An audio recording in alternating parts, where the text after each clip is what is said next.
Okay, it was a beautiful morning on July 27th, 1965. Dove, that's the a sailboat, was tied up at the marina at Pedro, a fishing port near Long Beach and one of the entrances to the port of Los Angeles. Somehow my secret had got out. Anyway, the television and radio people and newspaper reporters were at the marina waiting for me. I was really embarrassed because I had not done anything yet. The reporters asked lots of questions like, why was I doing it? And how did I manage to get my parents' permission? And would I still be doing my schoolwork? And wasn't I scared? Two school friends, Judd Croft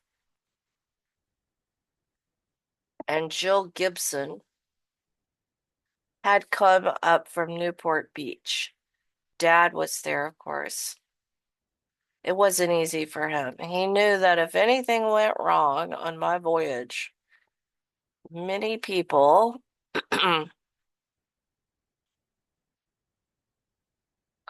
many people would blame him. In fact, plenty of people blamed him already for letting his son commit suicide, as a letter in one newspaper had put it.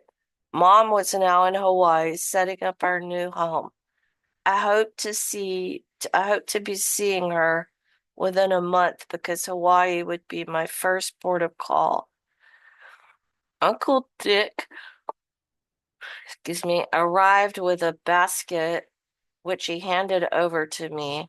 I had thought the present was fruit or candy, but when I looked inside the basket, two small kittens popped out. I named the kittens Joliet and Suzette for the two Polynesian girls who had been offered to my parents as a trade for me 3 years earlier. Okay, that's pretty funny, right? Um, the kittens had been born in a closet. They became quite famous because pictures of them were printed in newspapers and magazines all over the world. Dad came aboard and shook my hand. It was hard for both of us to say anything, but Dad said, "Good luck, son. I'll see you in Hawaii." That makes me like tear up. I have children, so I can't imagine saying goodbye to your son, um, and have them sailing off like that by themselves without a cell phone because they didn't have cell phones. But I guess he had the radio. At 10 o'clock, with the mist lifting off the outer harbor, I started up Dove's engine. My voyage around the world had begun. The excitement of starting lasted all through my first day at sea. I tuned in to my favorite Los Angeles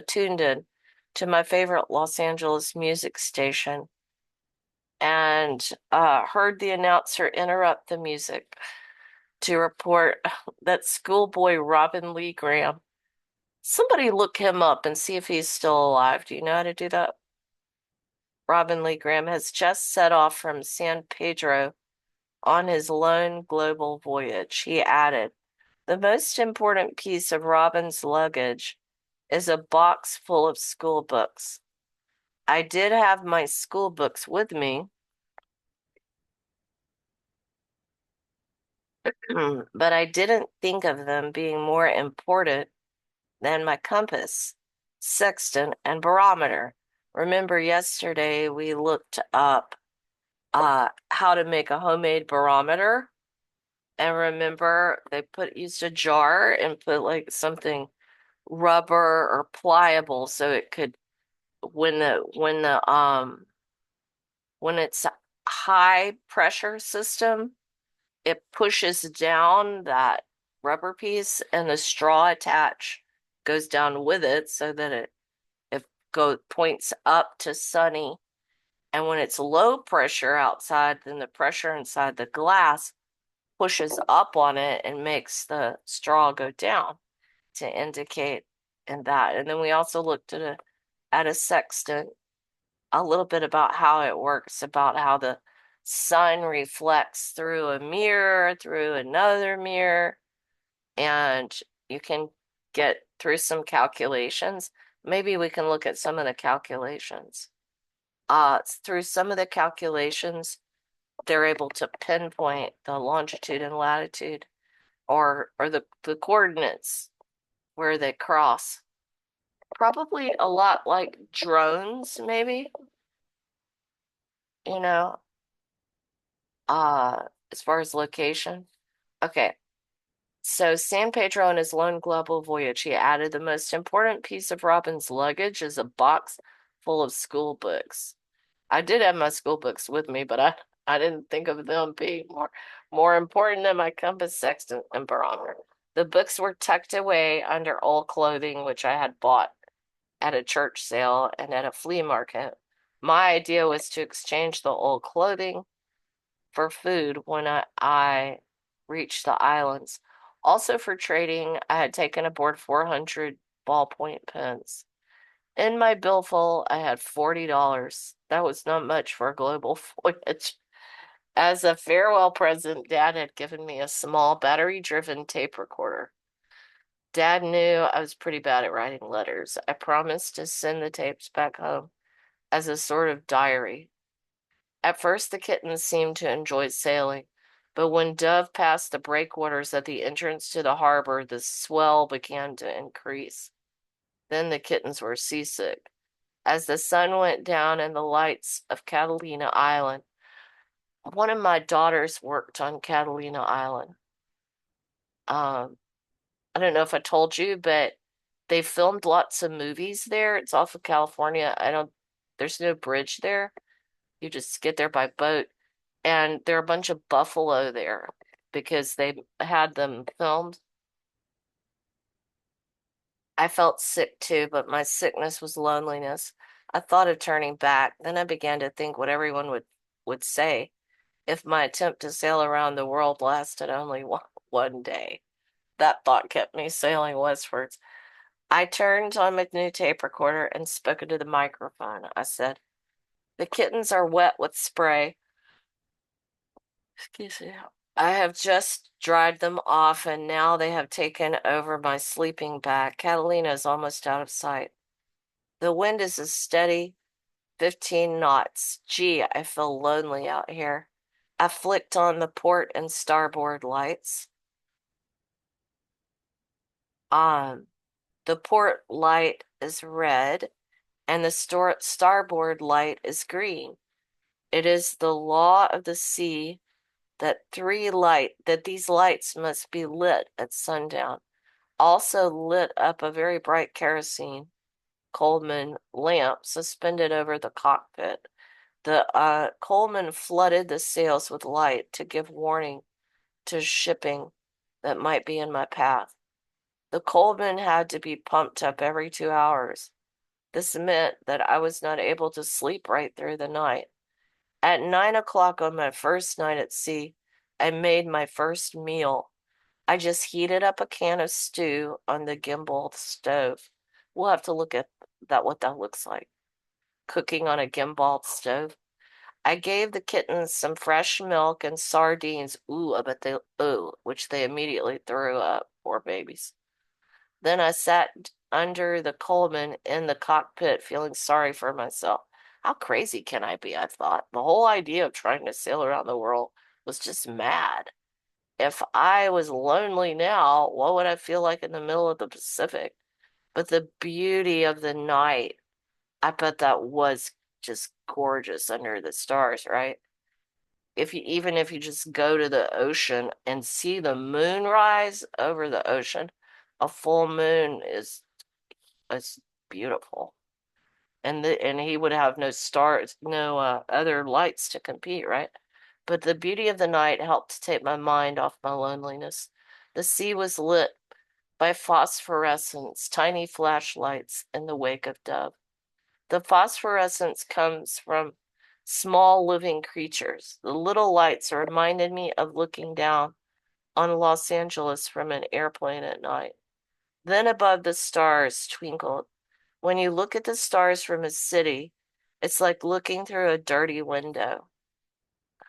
The smog and the city lights take the brilliance out of the heavens, but at sea, where the air is clear and there's no glare, the stars become as brilliant as diamonds on black velvet. I never lost my excitement at looking at the stars. I was able to pick out the important ones. Soon I was to learn how to navigate by the moon and stars as easily as I could navigate by the sun. I began to think about how big the universe is and how the light from some of the stars started out toward the earth thousands and thousands of years ago. But I was lonelier than I had ever been before. Loneliness was like a bad toothache. I thought it would go away as soon as I had gotten used to it, but it never did go away for long. He doesn't end up meeting his wife, though, on one of the islands and getting married. But it never did go away for long. We are so used to having people about us, to hearing the sounds of voices, the traffic, and things like that. So when there is absolute silence, when you know that there is nobody within shouting distance, the silence can make you crazy almost. I didn't sleep that first night. For one thing, I worried about that in the busy shipping lane near Los Angeles, a big ship would not see Dove's lights and would run me down. But when the sky started to lighten in the east, I went to sleep. I had to push Joliet and Suzette out of my sleeping bag. They snuggled up on my pillow. It's pretty hard to sleep when you have the whiskers of two little kittens tickling your face. When I awakened, I checked the compass and was pleased to see that the self-steering wind vane had kept Dove right on course. I took a sun fix with a sextant and then worked out my position. I knew exactly where I was, even though I could not see any land. I then entered my position in Dove's logbook. Every ocean-going ship has a logbook. It is really a ship's diary. My logbook was a green cash book. On the cover, I wrote Logbook of Yacht Dove by Captain R.L. Graham. Oh, that's so touching that he did all that. My first entry read total left San Pedro, uh, July 27, 1965. Time 1100 hours. Let's see. I guess he would definitely be in his 70s by now. Total miles 0. My entry on the second day read time 1000 hours, miles 117. This meant that in 23 hours I had traveled a satisfactory distance. Besides finding my latitude from noon fixes, there was another way of checking my mileage. I had a taffrail log spinner trailing out astern of Dove. This works like an automobile's mileage clock. As the boat travels through the water, a little free-running propeller spins with the movement of the water. The propeller turns a thin cable attached to a dial on the stern rail. It tells you how much water you have traveled through by the number of revolutions the propeller has made. With the taffrail's log spinner, I could tell how fast Dove was moving over the water. This reading is not always a test of speed because currents can make a difference. If you're traveling with the current, and some currents have a speed of several miles an hour, then the boat can actually be moving faster over the bottom than the taffrail log spinner indicates. By getting a sun fix with a sextant and by checking the taffrail log spinner, I could tell within a few miles the distance I had traveled. So I could guess how long it would take me to reach Hawaii if the wind remained steady. The prevailing wind was about 15 knots off the port beam. I figured it would take 3 weeks to make Honolulu. I sure was looking I sure was looking forward to Honolulu because Dad would be there. Dad was planning to fly to Hawaii as soon as I had left San Pedro. One of my friends is an airplane pilot. He told me that flying an airliner is almost as easy as riding a bike once you know how to read your instruments. But pilots are trained for emergencies. Do you know you can get, so I'm working on my private pilot license and I haven't gotten very far in it, but you can do an online course that's like a little over $300. Um, and when you buy the online course, it's like you have it for life. So when you get a driver's license, in the US, you do the written test first and get your learner's license, and then you do the actual driving and get your driver's license.